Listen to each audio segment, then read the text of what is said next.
سایەبران پەرستارە و چەند ساڵێکە خوێندنی تەواو کردووە، بەڵام دانەمەزراوە. لە نەخۆشخانێکی کردی تایبەت کار دەکات. دەڵێت نەدەبوو لە دامەزراندندا جیاوازی لە نێوان شارەکاندا بکرێت.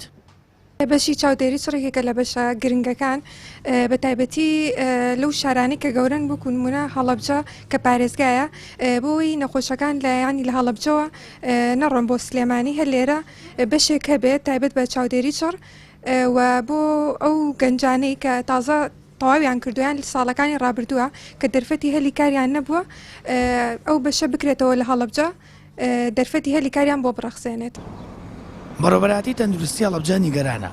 دەڵێن ستەم لە کردی تەندروستی هەڵەبجە دەکرێت و دەیانەوێت کردی گشتی بەرەو داڕوخان بچێت. بەپێی نووسراوێکی بەڕێوەبەرایەتیەکە لە مانگیەکی ئەمساڵدا داوایان کردووە بەمبەستیکردنەوەی چاودێری چڕ 30 پەرستار بۆ هەڵەبجە دابمەزرێنن. نووسراوەکان وەڵام دراوەتەوە بەوەی کە حکوومەت دەڵێت بە هەموو شێوازێک دامەزراندن ڕاگیراوە.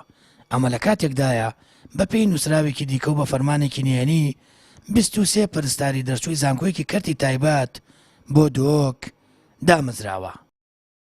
وڵی خوێندنەوەی من وەکو بەڕێوەبەری گشتی تەنها زوڵمێک نەبێت لەم شارە بە ئاڕاستی زیادکردنی ناڕەزایەکان بە ئاڕاستی پیشاندانی حکوومەتی خۆجی ئەم شارە بە زائیفی بۆ لە پایەوەی کە دەنگی نەداوە بەلایەنێکی دیاریکراوە من هیچی تری نبینم. من پێشتر هەستمە کرد بەڵام کە ئەو مەلەفانە دەبینم من یەقینم بۆ دروستە بێت دەستێک لە پشت ئەوەیە کە کەرتی گشتی پەک بخە ئەو کەرتە گشتیە لەرزۆکەی کە لەم شارە هەیە ئەوەندەی تر وێرانی بکات بۆ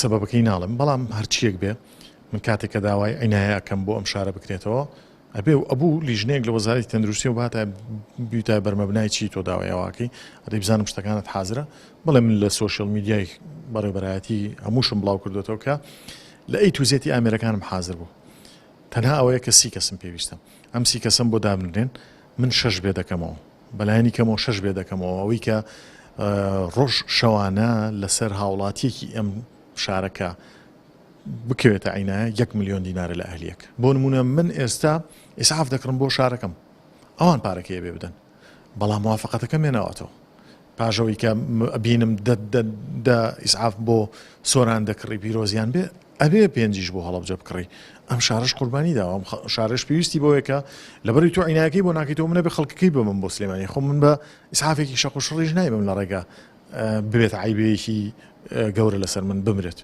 6 ساڵە تەندروستی هەڵەبجە لە هەوڵی کردنەوەی بەشەی چاودێری چڕە کە خۆی لە تەنیا 6 تەختی نەخۆشدا دەبینێتەوە بەڵام حکوومەت بە بیانی و ڕاگیرانی دامەزراندن ڕەتی کردوێتەوە تەنیا 30 پەرستار بوو بەشە دابمەزرێنێت کە بۆ پارێزگای هەڵەبجە پێویستێکی تەندروستی گرنگە.